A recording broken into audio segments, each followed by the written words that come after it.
Son, you won't believe this, but there's news here at last, and one more set of tracks winds up through the woods.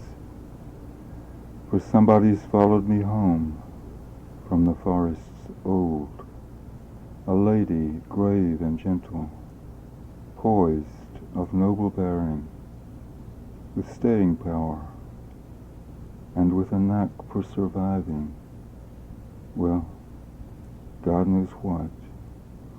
What's left of her hair is plastered with motor oil. She's more than half blind, and she can barely walk.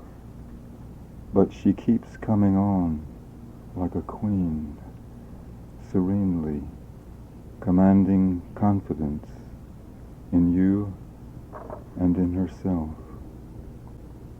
So I've named her Hannah, after Hannah Arendt. Our Hannah is the dowager queen of her noble race, momentarily here, the last of her long line. And I wonder what shipwright shaped her, acute triangle, forehead, nose, brow, flaring at the head, slicing through the undulant waves of 1,000 generations, under the hand at heel, and the arrow before us at evening, homeward, like a fine glove, like statuary, like a figurehead wave-worn, honed by sargassos, shaped, sharpened to such a keen point, surely as a quill, as the tip of an arrow, by the caress of that hand, and by its dream, of a city, of an excess of eros, overflowing in tenderness. Something in that aquiline wedge has partaken of us in transit.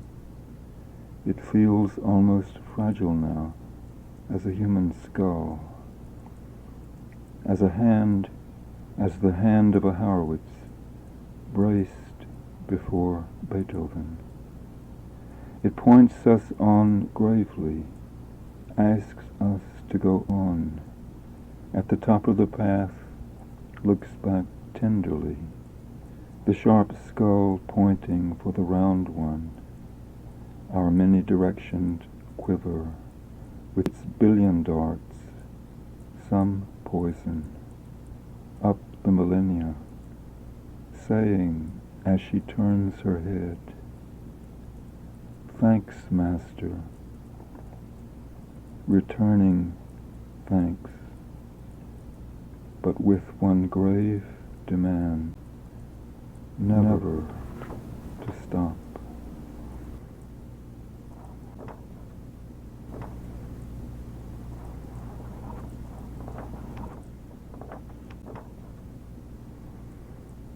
Her front legs locked like a mule, our Hannah stares motionless down, her noble nose skull tapered, twitching at the tip, upon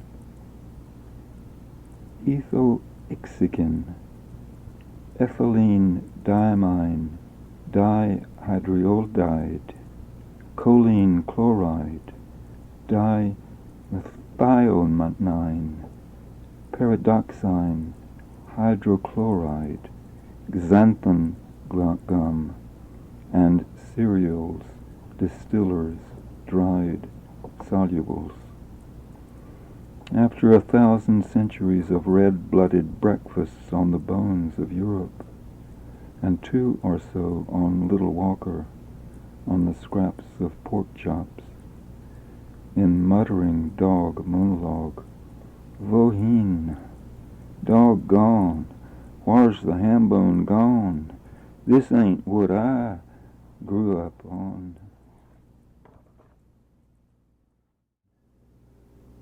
And Carla said before she left, "And furthermore, why the heck don't you sweep this place out at least once a year? I can't even scream in here, choked up in this cussed dust." "Well," I said, I kind of like this dust. It's a pretty good symbol. Now I think we ought to keep this symbol around and protect it as carefully as we possibly can. The energy in this symbol is priceless. There aren't many symbols left for us poets. Maybe this is the very wasteland and source of that anxiety you're always talking about. Please note how it covers everything indiscriminately, like the light, like the dark, like rain, like time, like death, like fall, like fear spreading over the garrison city, like the snow softly falling all over Ireland, etc. See, it's invisible, except when you draw back this curtain. A shaft of sun cuts through it, or a jet scream out of nowhere. Then every flex revealed is what it is. Heck, I collect the dust. I'm an aficionado of the dust. I love my symbol. And look, I just swept this whole cabin clean out last month. And here, regard these notebooks, these 4 quartets. Look at this Chomsky, this Rilke. And what's this? I can't read this title. This is The Decline of the West, wife. It's verifiable. It's a disease. It's what's wrong with us. It's a brooding, malefic force, atmospheric, from Murphy to Moscow. You can't fight it. This is not the dust, it's the dust. It's the dust. There's always a couple more handfuls around somewhere. The old broom just raises it up to the history books and surveys of philosophy on the top shelf. But it settles back down overnight, down into Freud on dreams, down into music, collects itself and says, "Come here, cabin mate, go get the broom. Open up your hand, I'll teach you how it feels. Pilot, I'll show you fear. Every teaspoon in the drain rack, hair of head and palm of hand, holds a little each of your mortal share."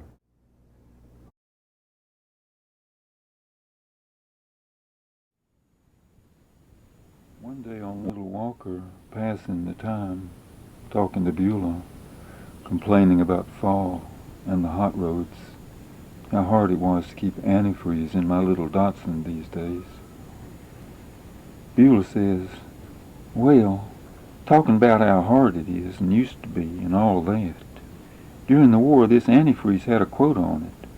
Government bought it all up. Now those brothers, B.B. and Sylvester, when they was driving school buses, B, he'd put that wood alcohol in his'n and steam on off with them pretty Plum Creek girls and leave Sylvester still a-pouring water in his'n. Oh, he was a sharpster. Thought he was, yeah. Thought he was a dealer and a wheeler too, with that bright new yeller school bus and them rattle-trap used cars a-rusting in his daddy's cow pasture. I learned a few things about him. Then I learned a few more, till I learned enough not to learn nothing more. B.B. got in with Jack down at my shop, as he put it.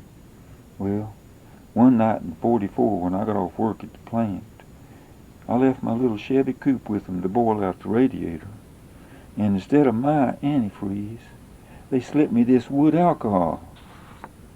Next morning I started up, went in for my coffee, come out the door, and it looked like a miniature steam plant down there. Smoke pouring out from under the hood, red flames ready to shoot up. The fire'd be a-licking over that windshield any minute. So I drove on over to B.B.'s. I looked at him level. He had on his green shirt, pink polka dots, and his business yeller, purple and red striped tie about a foot wide. "B," I said, "you be straight with me, and I'll be straight with you. Did you put antifreeze in that radiator, or wood alcohol?" Well, B looked right shocked, but he turned the other cheek. Why, Beulah, antifreeze, antifreeze. Oh, he was sly. He was meek and humble. He was Christian. Antifreeze. You couldn't hear that last word. He wheezed it out so low, like it was some kind of cuss word nobody dared to breathe, except me, maybe. Me and the devil. Antifreeze, antifreeze, Beulah rasps, whispering. I said, stand right there, B, right in front of that hood there. Started up, lo and behold, right up through B's shirt, a big cloud of smoke come a-puffin' like a steam locomotive. Old B.B. vanished, disappeared. Yep, B went up in smoke, tied to. I shut it off and just looked. Well, B, I said very hard. Well, B.B. I looked very hard through that windshield, till poor B come out from under his cloud. Oh, I looked at him hard. Beulah, he said, you see, I put in antifreeze and you see, Beulah. Chain-smoking, one-lung Beulah, 70 years, 80 pounds, squatting in the doorway, broods as the cigarette shortens, as the red tip burns into her fingertips. She blunts it out in her palm and rises, limber, stabs it out on the wood stove, stabs it again, stoops again to the sill, one palm still full of ash, still smoldering, one cupped, bare, open to the ceiling, building the story with both hardly moving. The potter in her is patient, now sidelong, motionless, looks across the linoleum where Flo sits, stolid, expressionless, without response on the sofa, her hands on her knees like a goddess, a Mayan idol, her sister's face somber, high-boned, mask-like, opaque in its fringe of gray, its ghostly nimbus of plastic, shredded storm window on mountains. Says, I put in antifreeze. Slowly, Flo lowers her head and raises her hands, covers her leathery face with both hands, trembling. Says, I put in antifreeze, says Beulah, raising her pitch to BB's high treble, whispers her B whisper.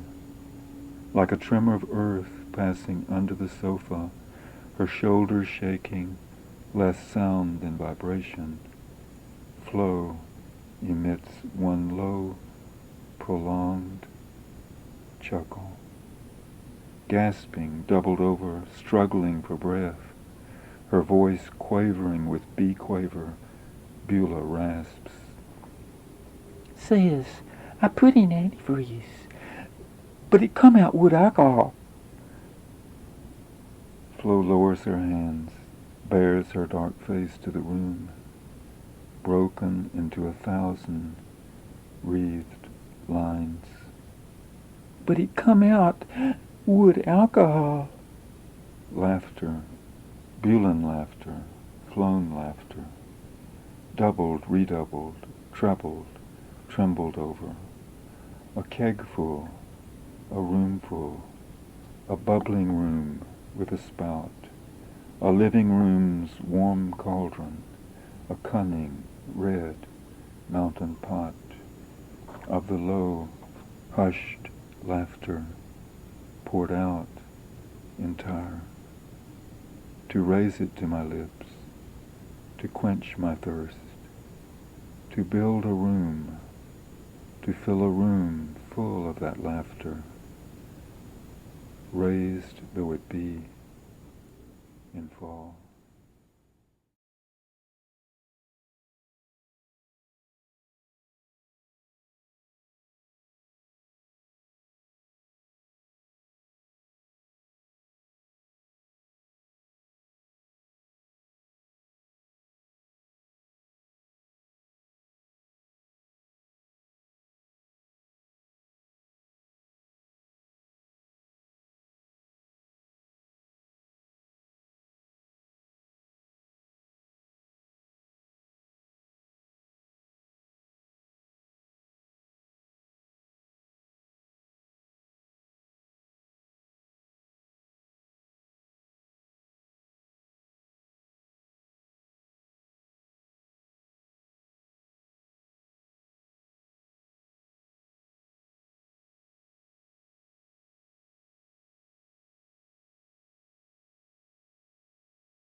Winterflow at the county hospital.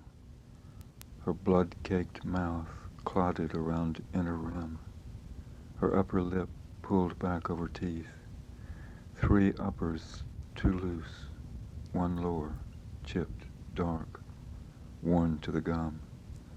Her mouth open in grimace, cemented in place by blood-hardened inside lips on palate and tongue. But she is sleeping. The monitor's green fluorescent numerals flicker and start with her vital signs. Blood pressure.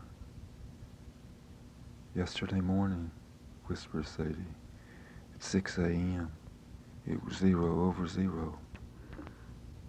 At 6:02, it was 3 over 0. At 6:15, it was 20 over 10. Doctor called family in early in the morning, around Flo's bed, taking turns, half praying to God, half to Flo. Beulah, Essie, Shirley, Ernest in the corners. Sadie by the bed, praying aloud, talking the blood pressure up. Preacher says, "Don't do that, Sadie. She's wanting to cross over. Let her go." But I wasn't going to answer that preacher. I didn't want to hear. At 6:30, Flo's face is white, her eyes glazed over, her body stiff. Sadie closes her eyes, smooths her lids down, then kneels again beside her. "Flo, honey, if you want to go, if you want to cross over, we won't keep you. But if you want to stay, we're here, honey." Dr. Calvin knocks gently. "A good man, a religious man. He'd be a good doctor if he," says Beulah. "Didn't have Alzheimer's," Sadie intervenes. "Wasn't such a drunk," Beulah continues. "She's gone, Sadie, but I'm going to give her a transfusion. I won't put her on life support. I know you don't believe in that," says the doctor. "I don't either, but I'm going to get her 1 more transfusion." The arteries half collapsed, shrunken. Blood seeps through into the stomach, kidneys. But some blood begins to trickle on in her vessels. The leakage stops. Her body accepts 2nd transfusion. By noon, her pressure's 60 over 40. Flo relaxes. Family keeps praying, talking the blood pressure up through the day. At 2 o'clock, it reaches 80. Color returns to her face. Flo stirs. She crosses her arms, revealing blue bruises beneath the shoulder, bluish purple inside elbows, streaked with pink capillaries where skin is broken, clumped with pink needle marks. Beulah hasn't slept for 3 days. She's aged since Friday. Her ashen face held up in the window, crushed like a whited-up envelope, collapsed into its wrinkles, yet luminous with hope, almost joyous, relieved of a certain weight, yet subdued with awareness of so many things still hanging in the balance, awake to every nuance in Flo's movement and attitude. She begins to remember. When her mother was sick one winter, the snow was too high for Dr. Mack to get through, so he left his Jeep down at Love's Chapel. Started climbing the hill but had to turn back, the drifts up to his waist in the road. That evening my mother commenced to going, like Flo, hemorrhaging through her mouth. It was just the same. Then one great big gob of blood, already caked about as long as a hand, come through her mouth. Beulah pauses, mesmerized by her image and for the effect. And I see it. I see the great gob of blood. I see it as big as a hand, before I begin to doubt it, knowing Beulah as I do. Then her face turned white, Beulah continues. And Philo come in, said, Beulah, Beulah, lay her down, she's dying, it'll ease her. I let her head down on the pillow. The blood started pouring out of her mouth then. There was only one warm place about the size of a 50-cent piece on top of her head. The rest of her was cold. Beulah adds. Her face lit up with the memory. I prayed to the Lord to let me keep her till Christmas. He did. By spring she was walking around. 4 p.m.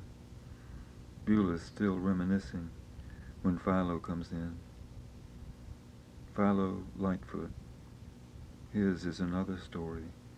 They've been feuding for years, divided by old grievances, his grief over Nancy, his sister Cleo's daughter's lost life.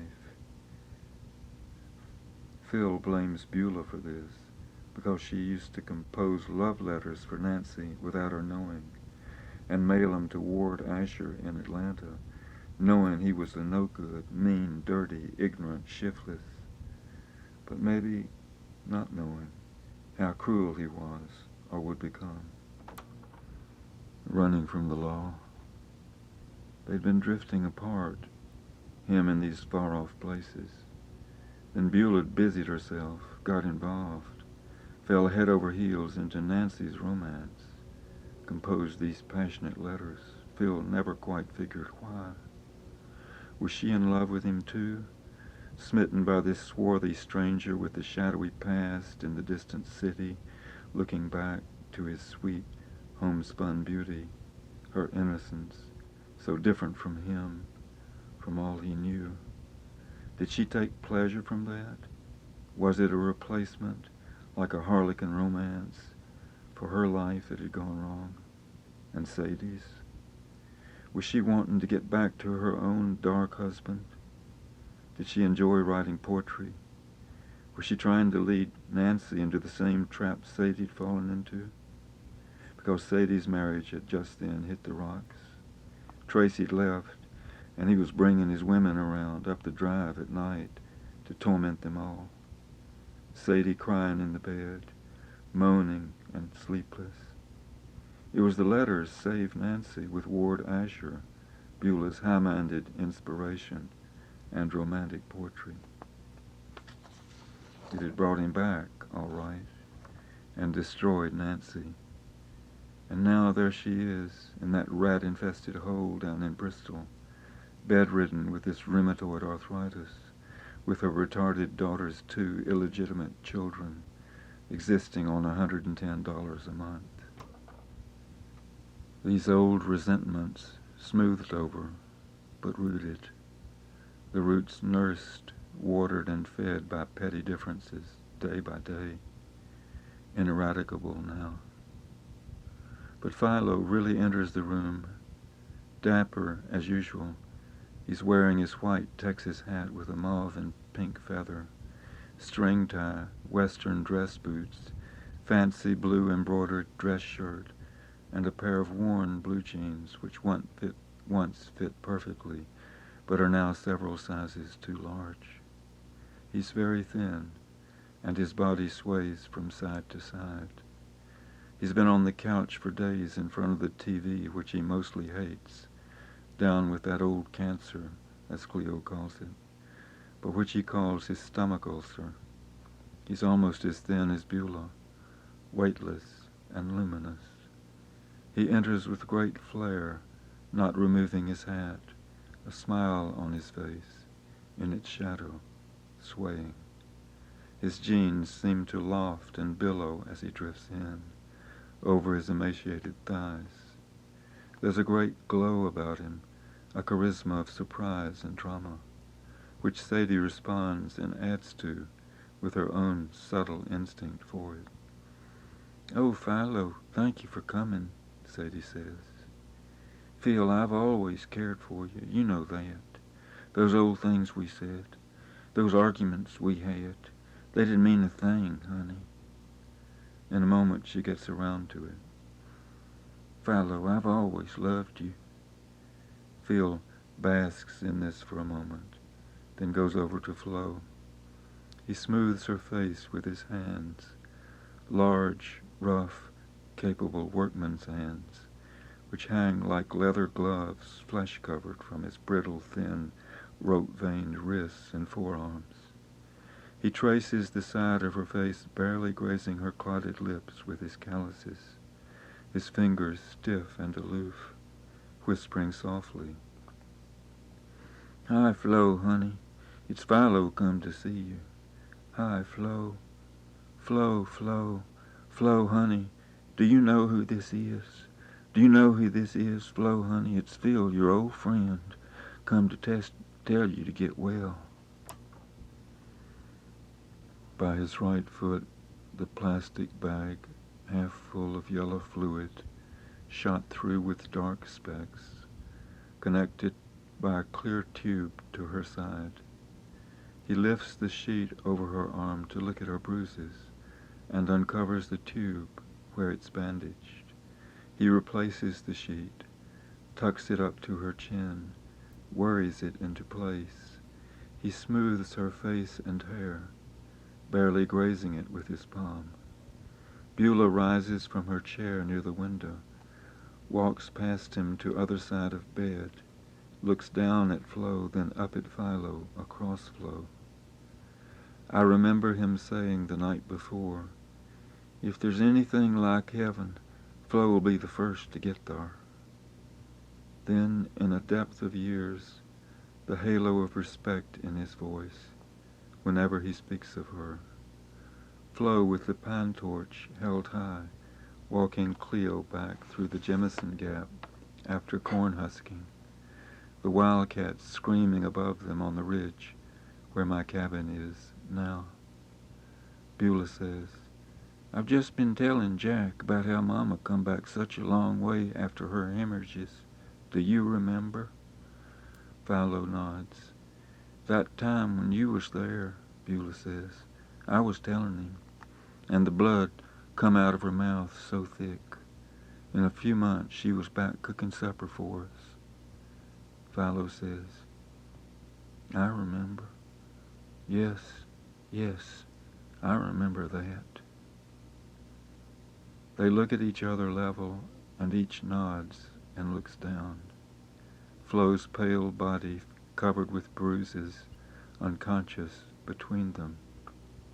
The body which had been declared unofficially dead, as Sadie put it, by the RN a few hours before, outstretched like a fragile bridge, hanging by a thread over a hollow, across which their thoughts are passing, the moments of the years and decades, shuttling by the microsecond, back and forth, ceaseless between them.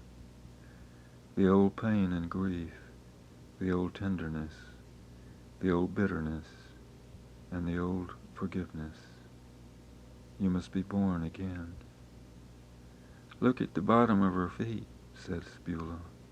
"They're all blue."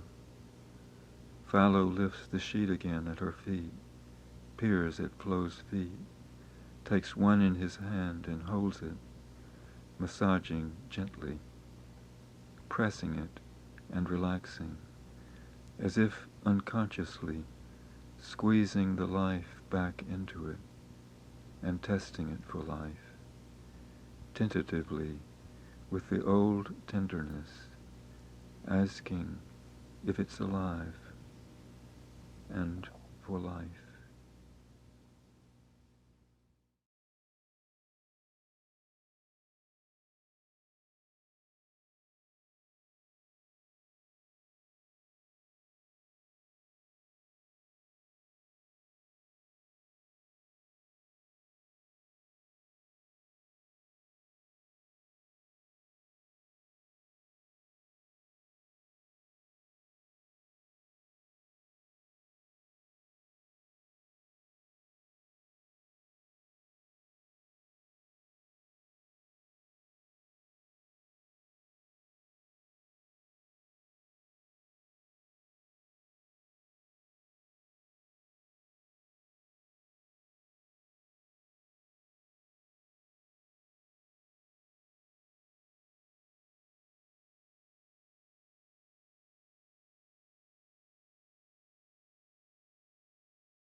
brandishing her hypodermic, the hefty nurse, to Hugh Lee, hunched over, his nose like a beak, slightly hooked, bird-like. "You're a sweet little man." Hugh Lee, his mouth clamped shut, fiercely shutting himself out, says nothing. Everything. Says nothing. Deflated, shrunk. I'm shrunken. I'm nothing. I want to be nothing. Where's the door? Clar me a path to the door, Jack. I'm trapped in your. I hope to see you again.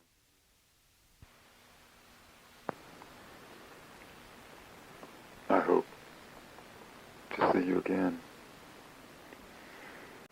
Hugh Lee, my friend. Hugh Lee, thank you. I hope to see you again. He opens his eyes. For about 3 seconds, he opens his eyes completely and fixes them on me. They're the brightest, fiercest eyes I've ever seen. They're the eyes of an eagle, one of the lords of life. Thank you. Thank you.